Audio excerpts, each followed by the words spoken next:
You woke mummy up for this shit? That's the start. Hi everyone. Are you watching? How do I know if people are even watching? You can't even get any feedback. Anyway, I'm just going to presume that you are. This is going to be our lovely Q&A for you FOF fans. And I'm really pleased that you've joined us here today. If it does get boring, because it is essentially me asking myself your questions and then answering them, if it all gets a bit too me-y, I would suggest you go and check out that brilliant bald eagle's nest thing that's happening. Have you heard about that? It's like this Washington, D.C. Live cam from a nest of birds that are sitting on some eggs and letting them hatch. Essentially what I'm saying is this could be like watching paint dry, in which case feel free to leave. But we'll start quickly and then maybe it won't be boring. Someone would like to know, Blog Beauties, Dorian and Amanda wanted to know where Alexa's jeans are from. They are vintage ones. And where is your jacket from? The jacket I was wearing was a beautiful green Gucci thing. All right, guys, there you go. Approximately, Jace Lightwood would like to know, approximately how many people does it take to make, I'm going to say here, Jace wrote, does it takes to make, which is fine, take to make one episode of The Future of Fashion. There's like about 8 people, because it's myself, 2 cameramen, lovely producer, director, sound man, many researchers behind the scenes at Vogue who help find out all the information that I can read before I go and interview someone, and various other people. Editor, crucial. What is the one, Emma Mitchell would like to know, what is the one characteristic that people in the fashion industry look for when hiring people? Beauty, really? No, it's lovely hair. No, the one characteristic I think people genuinely look for is hard work, people that are willing to work hard and put in the hard graft. Anyone that's successful that we've interviewed, they've all told us stories about how they either interned and made cups of tea for people, or they studied really hard for many years, or they took extra jobs, like Olivier from Balmain was saying he actually used to be working in some club as like a dancer to make extra money to make sure that he could afford to study pattern cutting with Cavalli, I think it was, or someone else. So hard work and focus and, you know, just being passionate about what you do.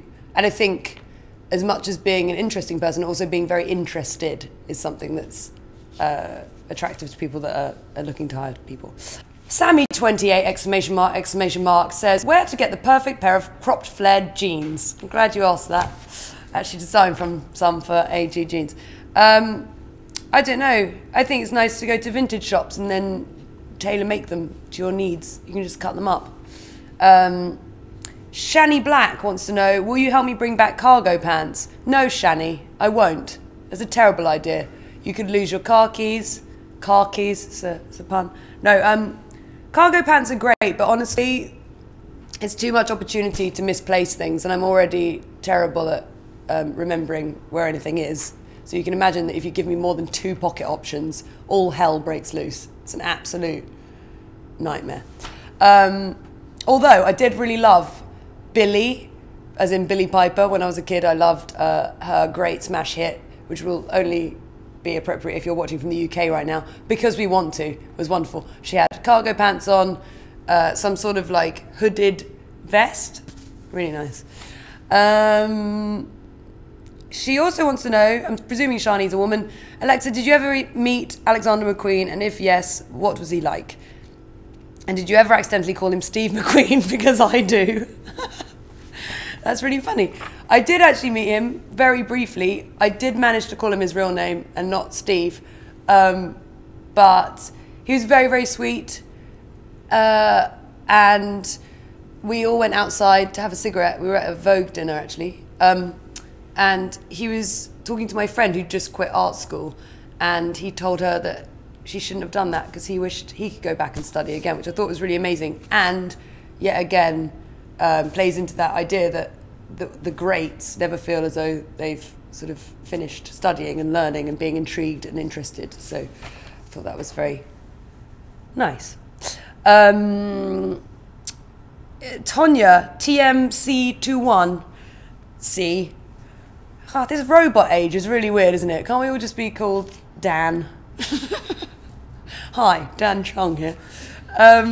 Anyway, is there anyone that you didn't talk to in this series or last that you wanted to? I thought we covered a lot of ground and have spoken to many, many brilliant people. I would have liked, I think, to interview some photographers, because we managed to talk to fashion designers and lots of creatives, PR people, lawyers, etc., etc. But I love photography and I'm really, really interested in it. So I would have loved to have interviewed David Bailey, who I saw talk at the Vogue festival 2 years ago, and he was refreshingly candid and unfiltered, and it was very, very funny. And I know that he just gave an interview recently where he was equally brilliant. Ofwozga Sarah says, OFWG, OMG, Sarah, is there a shortcut to getting into the industry? And I like that shortcut is in quotes, as if she's not talking about a shortcut. Is there a shortcut to getting, like she's, you know, propositioning me or something? Is there a shortcut to getting into the fashion industry? I don't think so, but equally, I think now with the rise of digital, there is obviously equal opportunity for everyone to sort of start their own thing, whatever it is. And the thing that most excites me about the future of fashion is that entrepreneurial opportunity. So if you look at someone like Tavi, who I know doesn't necessarily occupy a space within fashion anymore actively, she wants to act or whatever, but she still has Rookie, started her blog from her bedroom, aged 11. So there is, that could be perceived as a shortcut, I think. That said, she works incredibly hard, and everything that she got came through doing school and also coming home and doing all the other stuff. So no, I don't think so, but equally maybe there are things I don't know about, that you could just start your own app or something. I started an app. It's great. How do you become a fashion curator? How to write for a magazine? What do magazines look for in a fashion writer? I think fashion writing is most interesting when it is more about real life. So I really love Hadley Freeman, but I think that's because she writes about fashion in a way that's realistic. So she's answering questions about whether people should wear cargo pants or whatever, but she always brings it back to reality. I also feel weird because I woke up this morning and walked down the street in New York. By the way, I'm in New York, not LA, after all, who knew? And I bumped into a man I slightly know, and he was like, how are you? I was like, I'm okay, I've got to do this live broadcast thing. And hopefully he's watching, so hi if you are watching, I told you all about it, and here we are.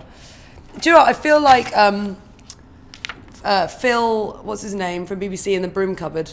Literally 5 of you might understand that. There's probably only 3 of you watching, so that's, my maths is off, but it's never been my strong suit.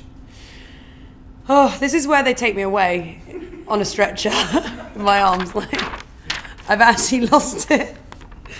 Woo! Okay, Emma Mitchell. How do I go about networking within the fashion industry? Oh, Emma, no.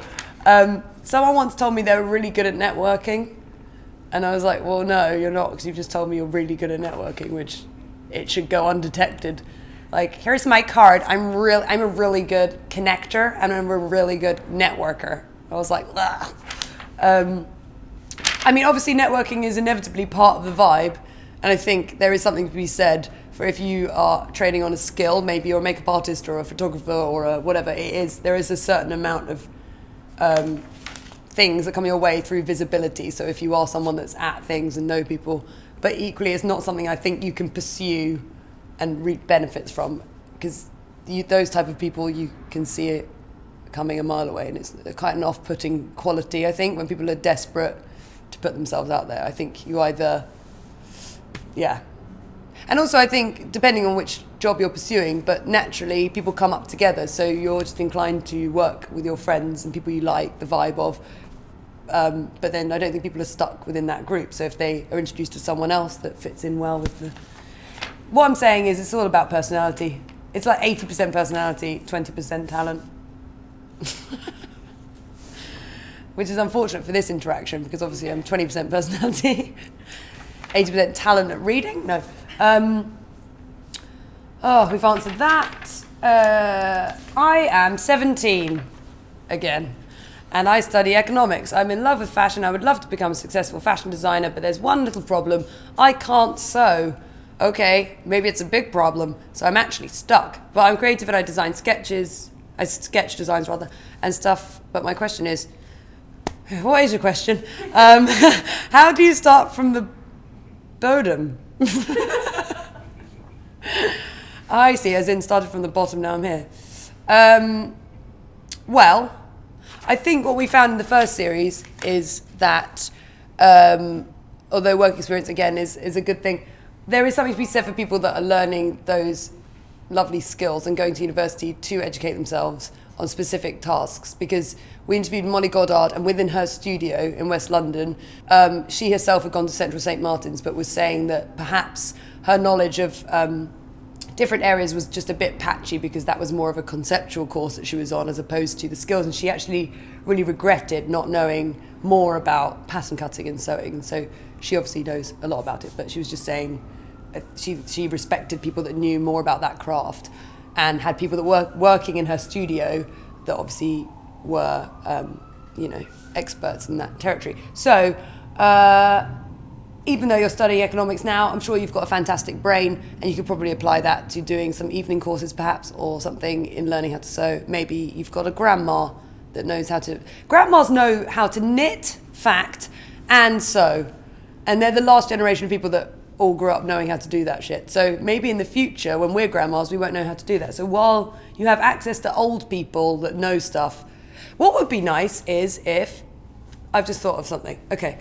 In people in an old people's home that are really lonely and sad, but have all these insane mega skills, such as knowing how to crochet, knit, sew, etc., bake, they should teach younger people how to do that. Then go back to the whole old village system. Wouldn't that be nice? So you could set up that, because I'm probably not going to pursue it, but I think it's quite a nice idea. Okay. Wow.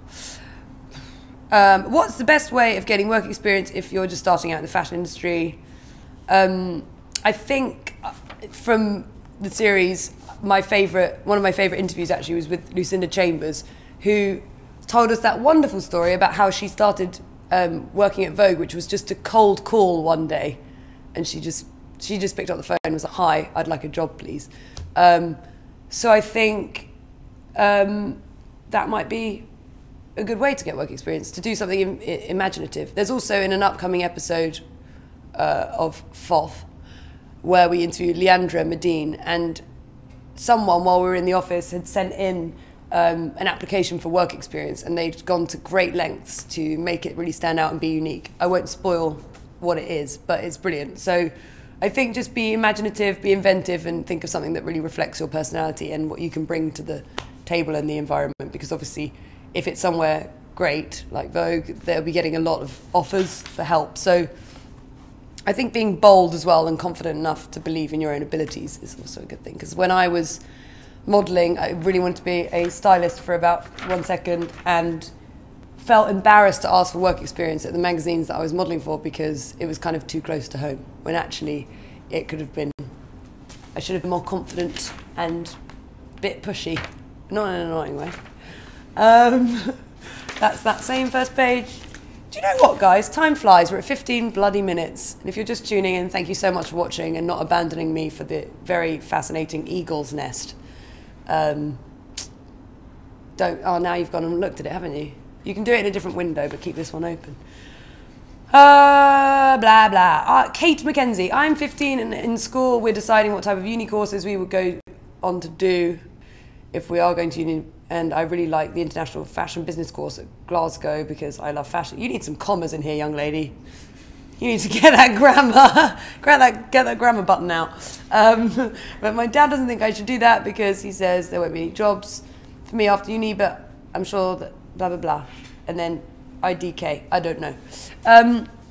Kate, I'm sorry that your dad doesn't know that there are many jobs, but I would like to tell you right here, right now, that it's actually $1 trillion industry is fashion.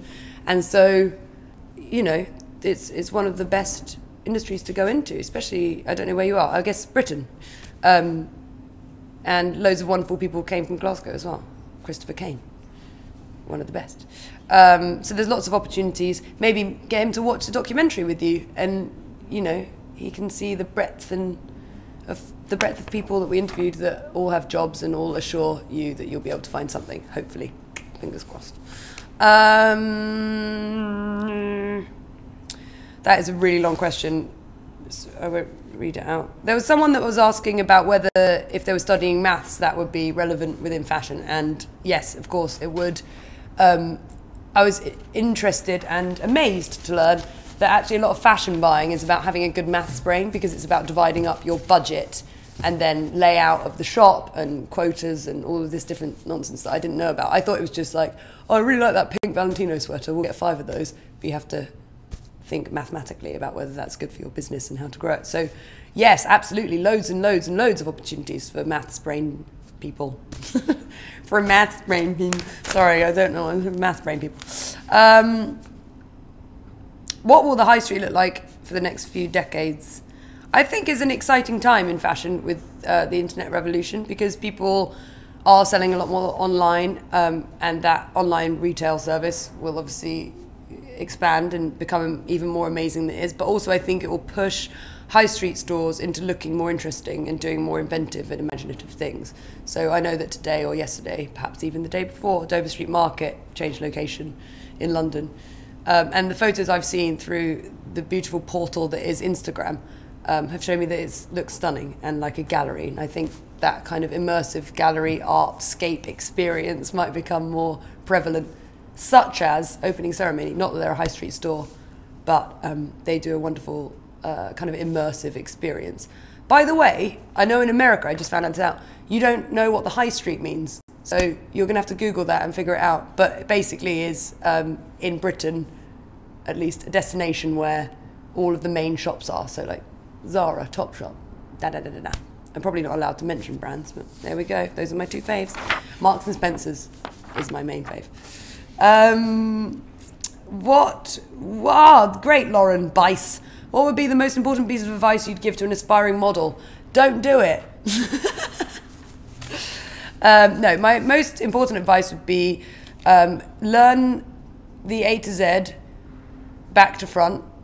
Get prepared to do a lot of castings. Get prepared to hear a lot of weird things being said about your appearance, but also learn to love yourself. No, I think it's knowing... Well, do you really want to model though? Sure. No, it's a great job. It makes you travel the world. It's wonderful for your self-confidence. No, what's my... Make sure you want to do it, Lauren. Make sure you really want to do it, and make sure that you understand that beauty is not skin deep, and that if people are critiquing what you look like, it's just because you're a commodity in that realm to sell clothes, but that has nothing to do with your self-worth and your... Yeah. Okay? Don't do it, Lauren. Julia Smith. Although actually then there's a whole crop of models that make it all really cool. I think it's different now. In my day it was different. Nowadays there's, you know, you can be a model, you can also be in a band, you can be a model, you can also be studying code with Carly. There are more, it's more visible that models have personalities and pursue other interests, whereas when I was doing it, it was kind of this closed off weird thing where you just did castings and then that was kind of it. But I would say have lots of nice friends that are very supportive. Make sure you retain some perspective on what is, you know, normal. Not normal, but loads of million different body types exist. And don't become weird about that. We're nearly at the end, I think. There was one great question that came in from Tess Tobin. Bless you, Tess. This is a really beautiful question. Here's my question to you, Alexis. You are now supreme ruler of your own country. Being the tyrannical dictator you are, you force everyone to wear a uniform. What is that uniform composed of? Hashtag FOF. Quite a creepy and terrifying question, but so yeah, let's pretend I'm Donald Trump for 1 second and I'm gonna be the supreme ruler of America and thus potentially the world. Oh, it all got political. Bernie. What would I make everyone wear? Probably this, probably dungarees. Great for men and women. Very practical, very affordable, and durable. Or it would be nice if everyone was wearing silver That would look cool. If everyone dressed like the Jetsons. Do you know what? I would actually make everyone dress like the 60s, because that's my favourite decade, if you haven't noticed. So I'd just make everyone wear mini dresses, men and women, and everyone in between. Everyone in mini dresses, please. Any other questions? You can't. I know, I'll check my phone. If there's one more question that comes in on Twitter right now, then I'll answer it, okay? So if you've got a question, type it in. Oh, awkward. No one's watching. Absolutely no one's watching. Cool. Oh no, someone is watching. Paris Richardson. Thanks. Oh, someone else is watching. Ilana. Oh, guys, this is so emotional. Thank you so much. Have you lost an earring? No, it's a look. I've got one in. God's sake. It's like the Freedom video with George Michael or something. No, I did think about that this morning, though, because I genuinely did lose another earring on the plane over here. So that's why I've only got one in. But now it's going to be a trend. What's really funny as well, Vogue, image makers of the century, potentially, always do this wonderful thing where they pick stills of me that are the most heinous face I'm doing at any given time. They're always like, are you tuning in? And I'm like, so thanks for that, Vogue. You're great. Any more questions? One more. By the way, I've got a stack of them. I just thought I'd do a last ditch attempt. Hi, Alexa. What did you do in Paris? I shot for Longchamp. Someone else says, I'm watching, baby. I love your hair, boo. What's your fave shoe? Just the one. My fave shoe is a patent black leather cowboy boot that I got from Albuquerque. And that's it. How do you create their unique fashion persona in terms of style, attitude, approach? I don't know. Just be yourself, etc. There's loads of questions. What's your least favourite thing about shoes? That we have to wear them. I wish we just had really hard skin like wolves and dogs and could pitter-patter around without shoes on. Would be wonderful. But alas, we can't. What can we expect from the next episodes? The next episodes are some of my favourite episodes, especially the last one, which is about blogging and vlogging, which is quite funny that we're doing this, and how it's revolutionised the industry and how those people are becoming megastars, and it's very interesting. Thoughts on ethical fashion brands. This reminds me, we had a question about that, about how you can tell whether shops are ethical or whether they're exploiting people in faraway countries. There's a thing called the ETI, which is the Ethical Trading Initiative, and different high street stores, again, Google High Street, have signed up to it, and it shows that they are committed to making sure that their factories that they're using aren't subcontracting out to other factories which don't abide by the rules, which mean people get the right pay, the right working hours, aren't forced into terrible situations. So that's what you can do. Also, do I like ethical fashion, though? It was a separate one. Yes, I think it's great. There's loads of brands that have good ethical vibes. Stella McCartney, blah, blah, blah. But it is a shame that there's not more. It's just hard to do, I think. I don't know why there's not more. I know, I've done an article, I wrote an article about it for Vogue. You can look it up online. It's about ethical fashion. And I interviewed a bunch of people. Hayley wishes she could pull off dungarees. I'm sorry, Hayley. They're actually very easy to pull off because they hide a multitude of sins. One thing that you would love to see come back in style. Do you know what? I've always vowed that I hate the 80s, and then here I am with a mullet. So I hope the mullets come back in style so that I can look normal once more. If you could re-interview someone from Series 1, who would it be? Do you know what? I love Paul Smith so much. I find him so inspiring, and his energy. I love that he is that excited about his job still. I think that's so nice, and that's kind of like the dream scenario for anyone in whichever industry you find yourself in. To be that happy to be going to work and that passionate about the process is very cool.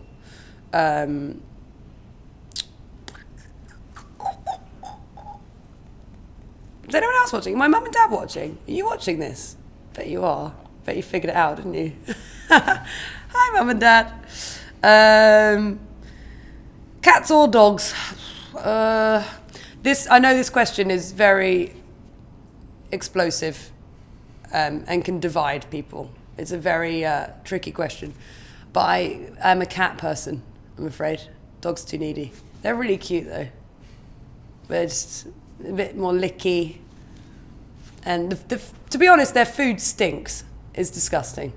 But I do like dogs. I met a really cool dog the other day. Someone unknown is calling me.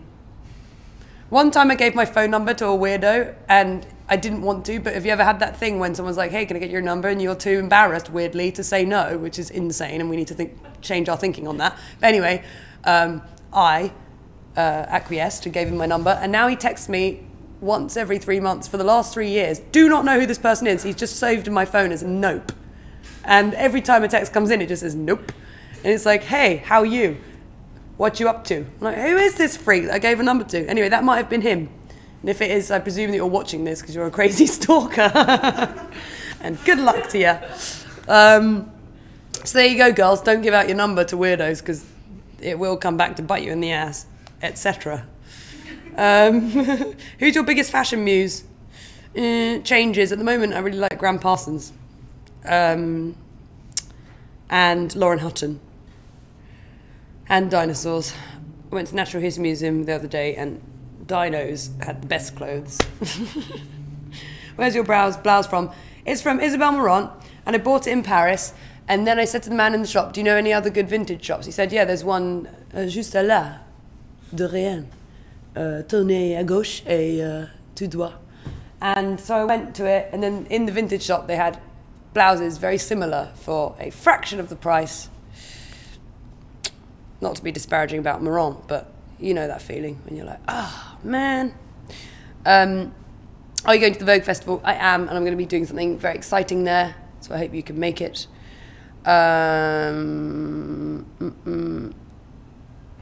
Is Harry Styles really a cool person, though? No.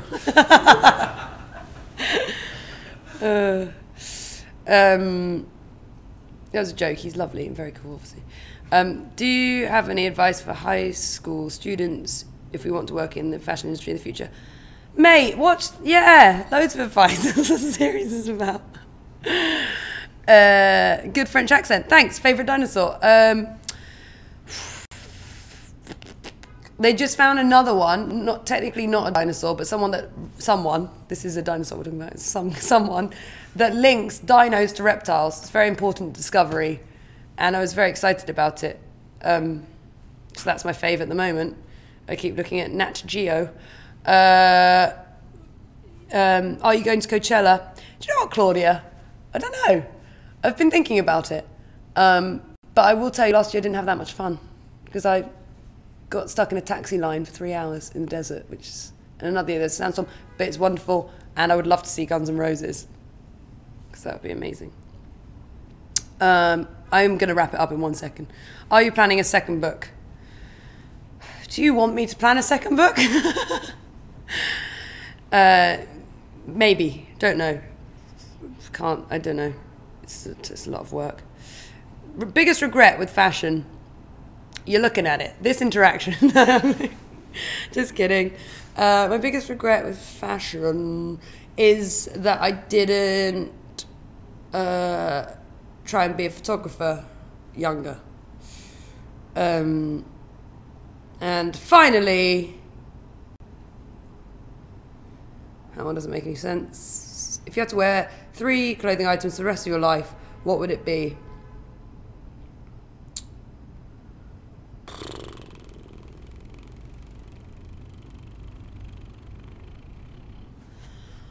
Okay, all right. I think I'd wear, like, do you remember in the 80s or late 90s? You don't remember, you're probably like 12.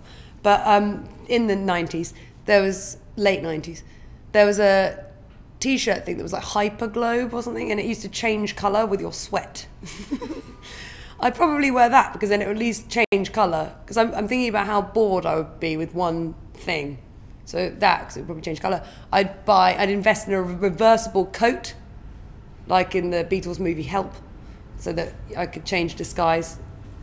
So reversible coat, Hyperglobe t-shirt. This is a really weird outfit. And silver trousers. I really like silver.